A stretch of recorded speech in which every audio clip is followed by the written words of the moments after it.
Nous avons donc trouvé la valeur des deux rotations inconnues, θB et θD, 29.41 sur EI et 5.71 sur EI.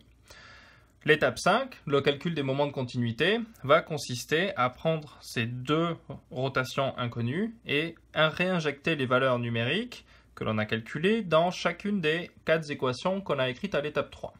Donc commençons. MAB, ça va être 2 EI sur 5 fois θB, donc 2 EI sur 5 fois moins 29.41 sur EI, plus 10.42. Et ça va nous donner comme valeur numérique moins 1.34 kN/m. MBA, ça va être 4 EI sur 5 θB moins 10.42. Et on va remplacer le θB par moins 29.41. Donc MBA, 4 EI sur 5, facteur de moins 29.41 sur EI, moins 10.42. Et ceci nous donne moins 33.95 kN/m. Vous avez compris le principe, je suppose. Pour MBD, ce sera 4 EI sur 5, on remplace θB par le moins 29.41, plus 2 EI sur 5 θD, que l'on remplace par 5.71 sur EI, moins 4.8. Donc pour MBD, on va trouver moins 26,04 kN/m. Et pour MDB, on va trouver 4 EI sur 5 fois 5.71 sur EI, plus 2 EI sur 5 fois moins 29.41 sur EI, plus 7.2, à peu près 0 kN/m. À cette étape, on va faire une vérification. On va chercher à s'assurer que nos deux conditions d'équilibre qu'on avait présentées au début du problème sont bel et bien respectées. Donc MD égale à 0, le MDB égale à 0. En effet, on vient de trouver par le calcul que MD était bien égal à 0. Et ensuite, il faut s'assurer que MB est égal à moins 60. C'est-à-dire que MBA plus MBD vaut moins 60 et moins 33.95 moins 26,04. C'est à peu près égal à moins 60, en effet, aux erreurs d'arrondi près. Donc, notre deuxième condition d'équilibre est vérifiée. Lorsque l'on s'assure que les conditions d'équilibre sont respectées, cela permet de savoir que, a priori, pour passer de l'étape 3 jusqu'à l'étape 5, on n'a pas fait d'erreur majeure. Maintenant que l'on connaît la valeur des moments de continuité, nous allons chercher à déterminer la valeur des efforts tranchants et par la suite tracer le DET et le DMF pour cette structure. Donc, commençons par le calcul des efforts tranchants. On va démarrer par reporter la valeur des moments de continuité aux extrémités des membrures AB et BD. Donc pour AB, on a trouvé moins 1.34. Ça signifie que ce moment est dans le sens horaire. Et puis pour BA, on avait moins 33.95. Donc c'est également dans le sens horaire. Pour BD, je vous rappelle les résultats qu'on a obtenus. Pour MBD, moins 26,04 et MDB, 0. Moins 26,04 donc dans le sens horaire et 0 à l'autre extrémité. Je vais l'indiquer juste pour m'assurer de ne pas avoir oublié de reporter un moment de continuité. Sur la partie BC, on avait déjà fait l'équilibre pour démarrer le problème. On avait un moment anti-horaire de 60 kN/m. Et je vais indiquer en vert les valeurs d'efforts tranchants. Donc on avait 30 kN pour garantir l'équilibre des forces verticales. Il faut maintenant que l'on calcule la valeur de VAB ainsi que de VBA et également VDB et VBD. Sur le DCL AB, en faisant la somme des moments par rapport à l'appui A, à l'encastrement A, je vais avoir comme équation moins 1,34, moins 33,95, moins 5 fois 5 au carré sur 2, plus VBA fois 5 égale 0. En résolvant cette équation, je trouve comme effort tranchant VBA une valeur de 19,56 kN. L'équilibre des forces verticales sur ce DCL AB va me donner un VAB qui vaut 5 fois 5, donc 25, moins 19,56, 5,44 kN. Sur le DCL PD, en faisant la somme des moments par rapport au point D, ici, je vais avoir moins 10 fois 2, moins 26,04, plus VBD fois 5 égale à 0. En résolvant cette équation d'équilibre, je trouve que VBD vaut 9,21 kN, et en faisant l'équilibre des forces perpendiculaires à cette membrure BD, je vais avoir 9,21 moins 10, donc 0,79 kN pour qu'on soit à l'équilibre des forces horizontales sur cette membrure BD. Et maintenant que je connais ces valeurs d'efforts tranchants, je vais être en mesure de compléter le DCL par éléments séparés sur ce portique.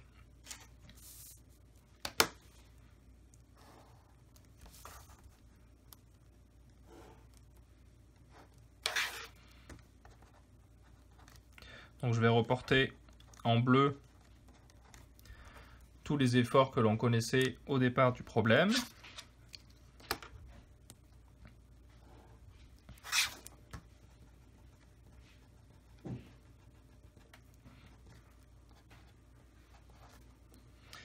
Les moments de continuité, je vais les indiquer en bleu également.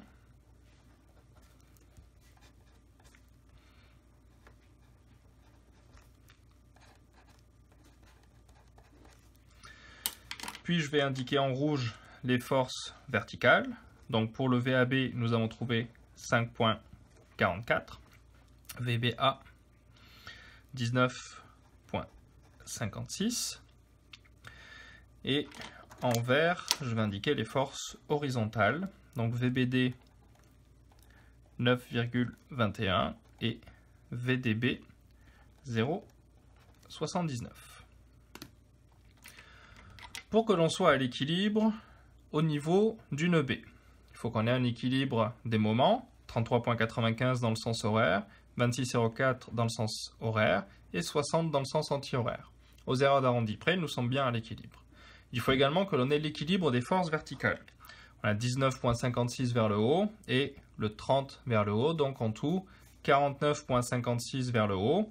Il faut donc que l'on ait 49,56 vers le bas, appliqué au nœud B, pour avoir l'équilibre des forces verticales. Si on fait l'équilibre des forces verticales sur la membrure BD, on aura 49,56 vers le haut.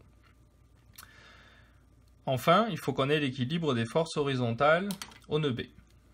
On ne peut pas avoir de force horizontale sur la partie BC puisque on n'a pas de réaction à l'extrémité D.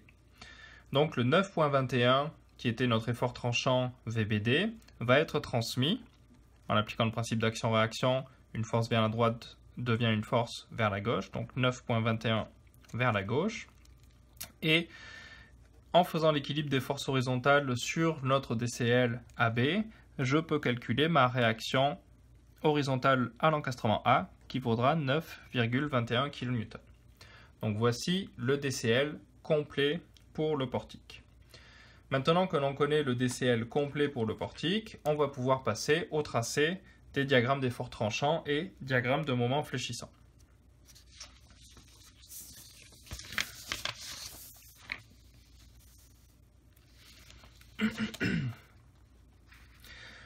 Donc pour le diagramme des forts tranchants, en suivant le sens des forces, je vais essayer d'indiquer au-dessus, en suivant le sens des forces, on a pour la partie AB, moins 5,44 kN comme effort tranchant au point A. Puis nous avons une charge uniformément répartie, donc un effort tranchant qui va être linéaire sur la partie AB. Donc moins 5,44 en ajoutant 5 kN par mètre sur la distance de 5 mètres, j'arrive à l'autre extrémité, moins 5,44 plus 25 à une valeur de 19,56 kN. Pour la partie horizontale BD, en suivant le sens des forces, je pars de 0, j'ai une force vers le haut, donc je monte sur mon diagramme d'effort tranchant et je démarre avec comme valeur moins 30 kN. Pas de charge transversale sur la partie BD, donc mon effort tranchant reste constant à moins 30 kN. Enfin, pour la partie BD, je vais faire comme si la poutre était à l'horizontale et tracer le DET comme d'habitude. Donc je démarre avec une valeur de 0,79 vers le haut, donc je monte sur mon diagramme d'effort tranchant, moins 0,79, puis je vais rester constant sur les 2 premiers mètres, et ensuite je vais rajouter la force de 10 kN vers le bas. Donc, moins 0,79 plus 10, ça me donne 9,21, et je vais rester constant sur les 3 mètres suivants. Donc voici pour le diagramme d'effort tranchant sur la partie BD.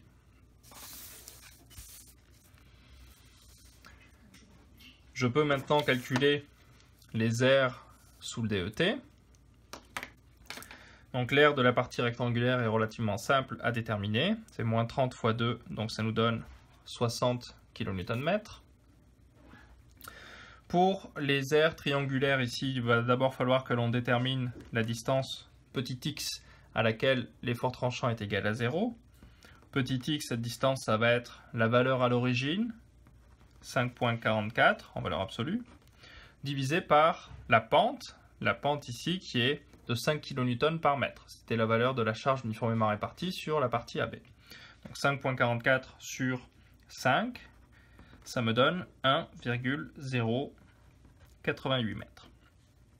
Et en utilisant cette distance petit x, je peux calculer les aires des 2 triangles. Donc pour le petit triangle, on trouve 2,96 kN/m et pour le grand triangle, 38,26 kN/m.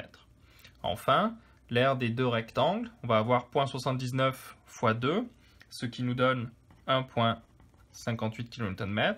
Et pour le grand rectangle, 9,21 fois 3, ça va être 27,63 kN/m. Donc voici pour le tracé du diagramme des forts tranchants. Le DMF maintenant. Pour le DMF, sur la partie AB. Sur la partie AB, on va démarrer avec un moment externe de 1,34 kN/m dans le sens horaire. On a un moment qui est négatif à l'externe, donc on va démarrer avec une valeur positive sur le DMF à l'interne, donc plus 1,34.